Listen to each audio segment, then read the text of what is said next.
Chapter 16. Live on full, refuse to die on empty. Do you want people to get excited when you do a trick like a dog? No, because you better go outside, do your business on the lawn, and obey too.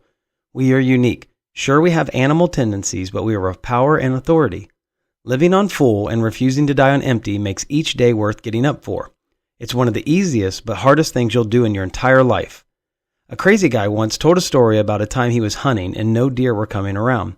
Now, this was normally a hot spot, so he knew something was wrong. He ended up seeing a fox trot by and knew he was the reason.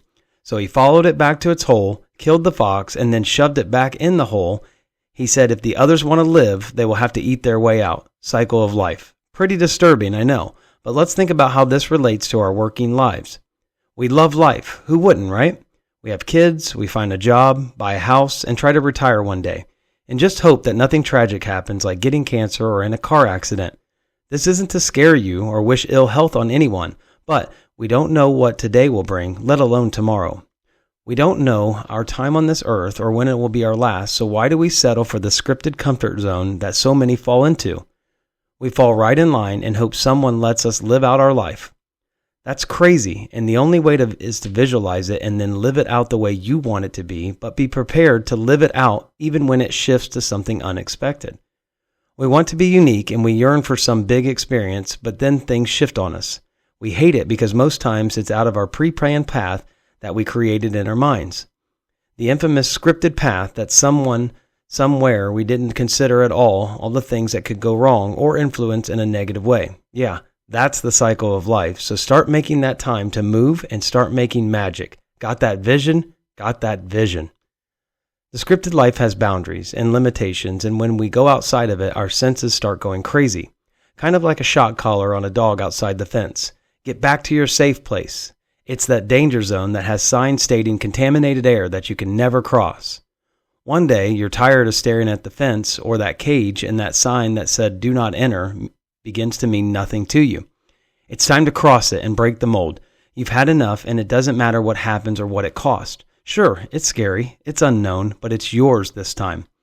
When you let that guard down, you realize it's been there the whole time. Not the big moment, but the opportunity to position yourself to train your mind and start preparing for your sacrifices. So, how do you prepare for your sacrifices?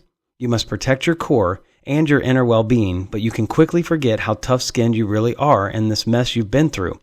Something I've always told my team's coaching, if I have to coach energy, then this will never work. Bring the energy and allow the coaching to happen. Your best performance can't be when it's convenient.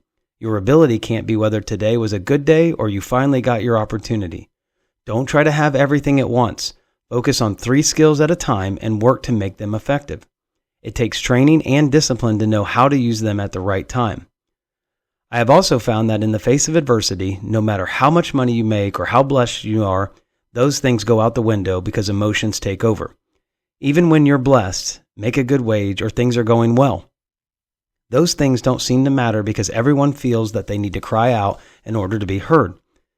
The days of people just sitting back and dealing with it are over. Whether their opinion is valid or not, they feel the need to express it at all costs. The same applies to a child who feels they are being neglected. Maybe they are the youngest, so they feel their voice must be louder or front and center to be heard.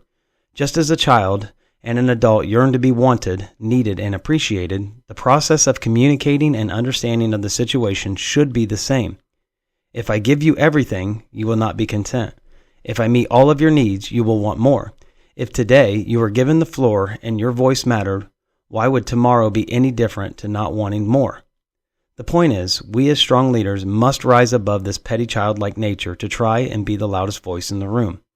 What happened to ingraining core values that your voice and opinion are respected so that people will be intent on listening to it?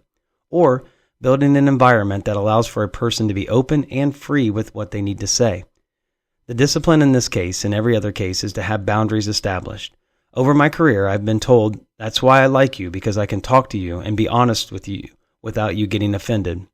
Understand that this is an earned respect that takes years to manage because we are always emotionally charged, especially in confrontation or disagreement. I do laugh to myself about the comment because I am very approachable, but as stated, my boundaries are very defined. I will allow someone to say what's on their mind, and I appreciate the art of staying silent, but there is always a level of respect that will be maintained. It's the mess around and find out mentality that is used only when that line is crossed. There is a bite to the bark, and though most times it doesn't come out, people quickly find out where they stand. The problem is that people over the years naturally obtain this skill from survival or even their personality, but having a gift that is poorly used or abused only makes you a weaker leader. So let's learn more about living on full. Get jacked up, work like a dog, and make money.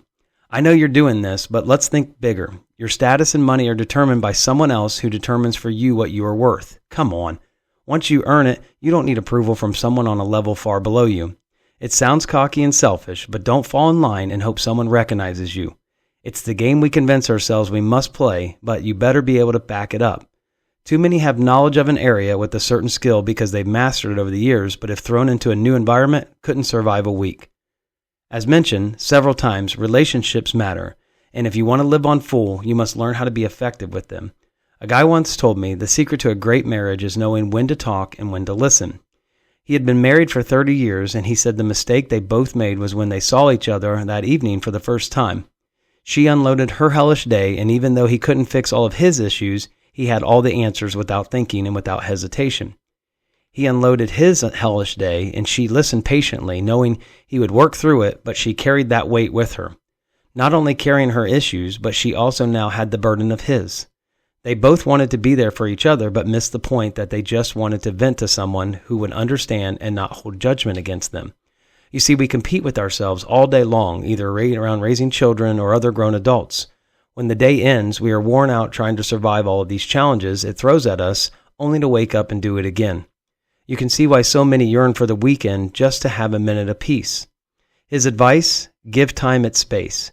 Greet your spouse, but respect time before asking about each other's day. Good vibes require good timing. Another amazing gentleman who had lost his wife after 40 years of marriage had some strong advice to share. He said he lost his best friend and was devastated. He said, though, in that moment, your mind remembers every petty thing that happened and was said over the years. A lot of regret overwhelms you quickly because you can't take it back. He did say this pain does go away and replaces with all the happy thoughts, but you have to work at it. His advice was to talk more and open up earlier in the marriage. His best advice was to listen as a friend and not as a chore. To live life to the fullest so you aren't desperately seeking closure when one passes. That's how you live on full and refuse to die on empty. Becoming a strong leader means you must understand the unique qualities it takes to be successful. You must have precise details of your vision and passion, control over your mental state, and leadership skills. Life isn't much different, and it's important to have these details known in everything you do so you can control the outcome. Not always the situation, but the outcome. You see and hear the wind, yet we don't know where it comes from. Our talent and our gift are the same way. We have no idea where it really comes from, but when it's roaring, you feel it and others will feel it too. Trust your talent and your gift will reveal itself. Don't forget, when you speak, speak to the audience. You know what they're feeling and you know what they're going through, so speak passionately. To be genuine, realizing that belief and faith play a huge part in the game of pursuit. Faith requires sacrifice. Sacrifice requires commitment, and commitment means there is no other choice but to be all in. This is important for growth. You must be able to say your name and say it proudly and boldly. Tomorrow's not promised, but today is waiting on you at the foot of your bed. It eagerly waits for you to grab it, just like your coffee, your phone, and your clothes. All in not only means you make the effort, you initiate it. I'm amazed at how many teenagers, even adults, miss the simple but profound approach to what they are so heavily invested in. The inexperienced and victim mentality mind is so fragile that it's no wonder it takes decades for people to see it's been in front of them the whole time. They run from their insecurities for so long that when they finally face that person in the mirror, they don't recognize themselves.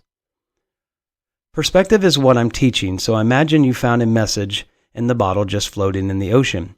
Here's the scene. You're out looking out across the ocean and you see nothing. Then out of nowhere you see a bottle. You're not sure what it is, but then it comes to life because of its mystery. You open the cork and pull out the note. Think of the joy and eagerness to see what it reads. You read it, and it's a note of encouragement from someone across the world.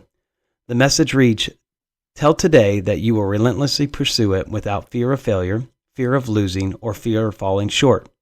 Just be you, because you are enough. This models our pursuit of passion, and at any given time in our life, and when we read it, our plan, it reminds us of where we came from and how many opportunities we've missed this from fear. We think about the effort we put into something when we are passionately going after it. Each time the bottle comes back into your life, you have a choice on how excited you get and how you will pursue it. What life circumstances were you in at the time, and do you really have a vision to see past it and through it? It could be just to get out of your circumstance, but do you have what it takes to finish it? It comes back to leaning on your faith followed through with guts and glory. You must remember how much fortitude you actually have in you, and if you make it this far, you certainly have enough you to fulfill your dreams that you made a plan for. Think about risk versus challenge when you're facing life.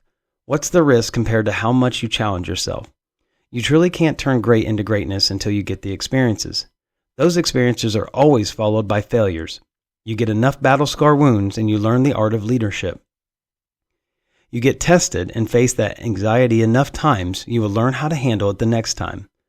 What I thought was just buying time actually bought me real life experiences. Which is why I'm sharing some of these stories and some techniques. I want to help great leaders become a better version of themselves. I love this life because it's never too late. Someone, somewhere wants your hands and feet. Someone wants your situation or your opportunities. Someone wants to get out of that deathbed and relive their life again in a different way. Are you going to be that someone who stresses about today's problems, or are you going to tell today's problems to buckle up? This ride is just beginning. Start today for the rest of your life. It's never too late, but you have to be big. Your time and your moment want you to succeed. Don't go through the motions. Fill your life with joy even when you're buried, burnt out, and beaten down. Rejoice today as good because you are in it. You are unique.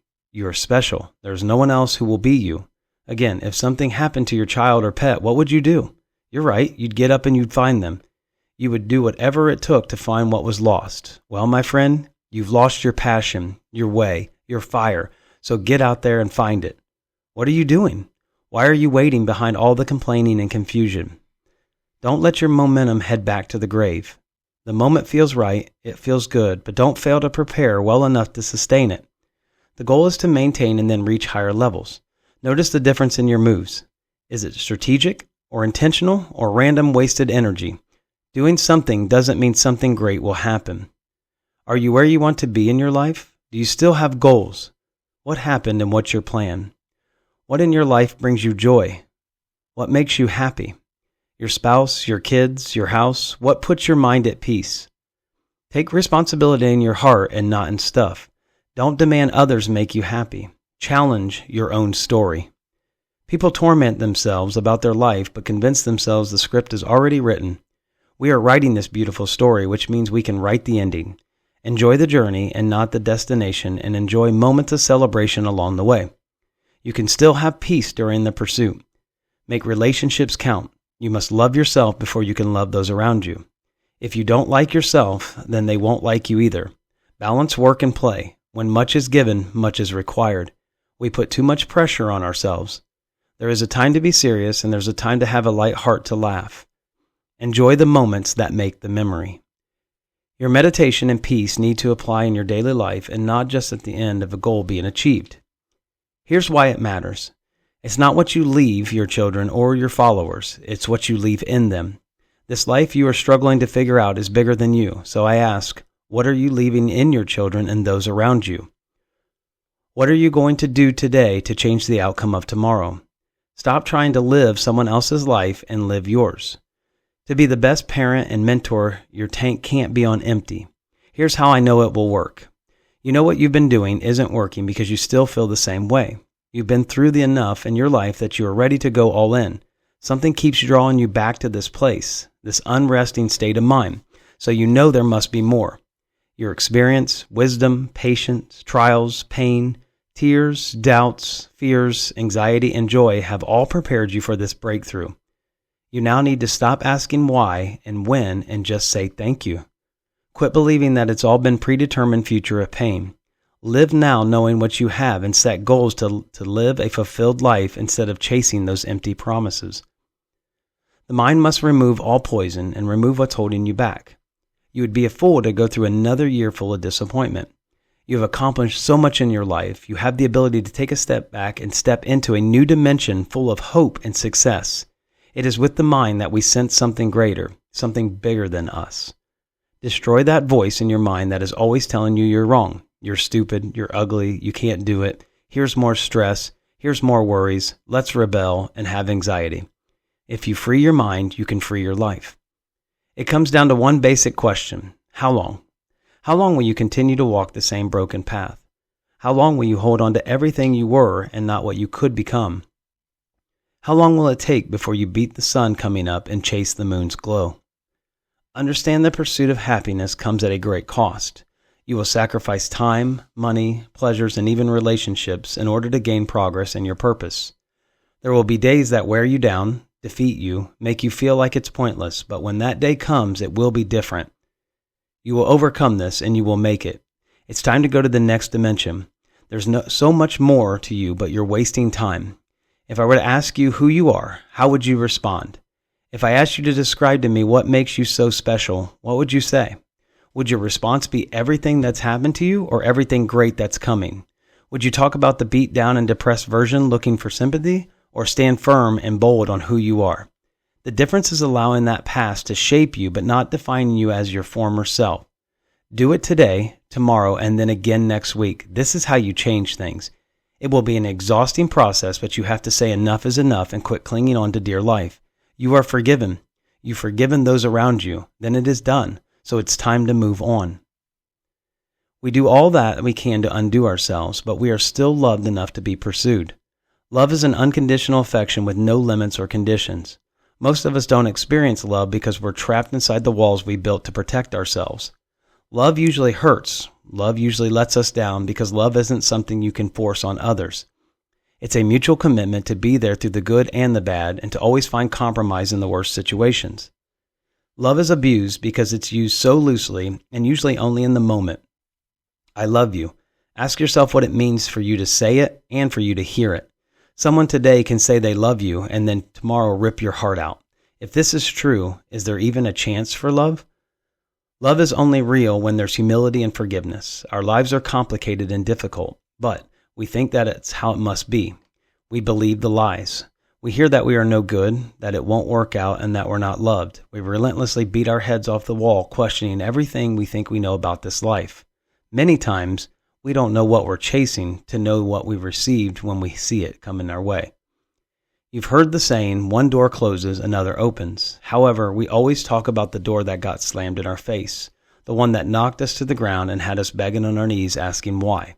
You lost your job, you can't make that payment, you're stressed out, your relationships are struggling, you didn't get that promotion, and it seems like everything is going wrong. It comes down to that simple question you keep asking: why is there so much dysfunction in my life? We are creatures of habit, and we love blaming everything and everyone but ourselves. Did you ever think that the door got slammed in your face because you were never supposed to go through it? Maybe that door got slammed because you weren't ready to handle what was on the other side. Just as you should pursue strong people in your life, the next level of growth also requires more from you. Maybe the one who made the decision to slam the door made a poor choice, one they may regret later. Remember, the universe is always at work, and you're not the only one in it. Don't take their poor choice personal. Make a personal goal to prove them wrong. The reason that door got slammed in your face is because the other side only accepts what you will become. No matter what, you can't get through that door dragging all of your baggage, and guess what? That's what we always do. We carry it like a badge of honor, and we turn it for answers when we can't figure out why we're not where we really want to be. That bag of bones, if you haven't noticed, is always silent. It's a bag of dead dreams, broken promises, and it wants you to take one more peek so that you can strangle you again with deceit. We must avoid looking back and realize our past may have molded us and helped prepare us, but it isn't the end for us. Sometimes things just don't happen in your life when you want them to because there is so much power and glory in having the experience real for you. How great is this story when you can tell it and get chills from it, when you can speak with such conviction that you believe it literally to move a mountain. The old has passed away and the new has come forward. You can't start the next chapter of your life and keep rereading the same chapters behind you over and over. You can't rewrite what has been done, so you must create the next steps from what you've learned and experienced. Sometimes that means taking a hard look at everything around you. Is it working out the way, though, that you thought? Or does the struggle seem to increase the harder you work? If you are putting more into it and working harder, yet the results never change, then you are still fooling yourself because you haven't changed anything. You need to know that you are not forgotten.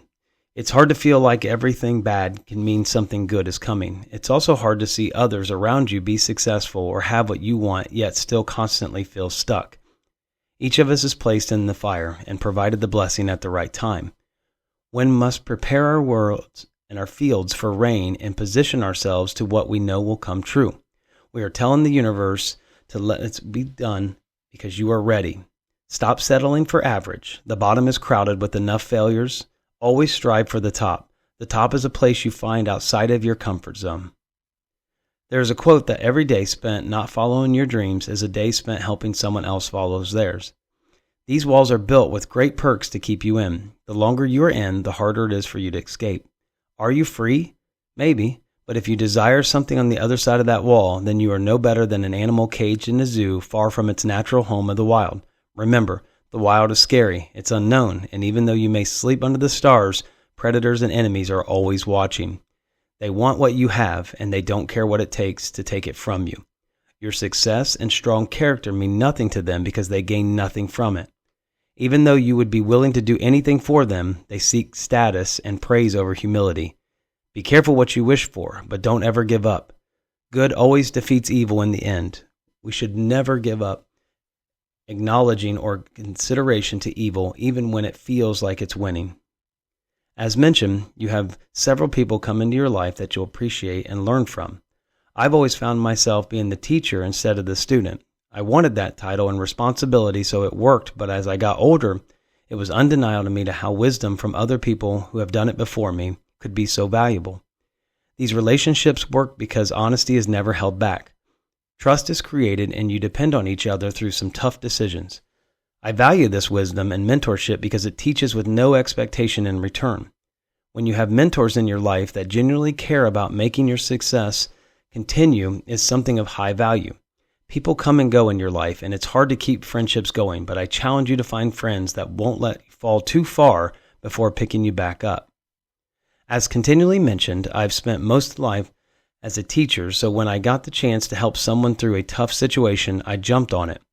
One gentleman in particular will mention every time how grateful he is for me. He was going through some tough times with his dad's health, and one day I just stopped right in the middle of work and prayed over him. I prayed with many people over the years, but this one hit hard because he needed that strength, and he got that strength.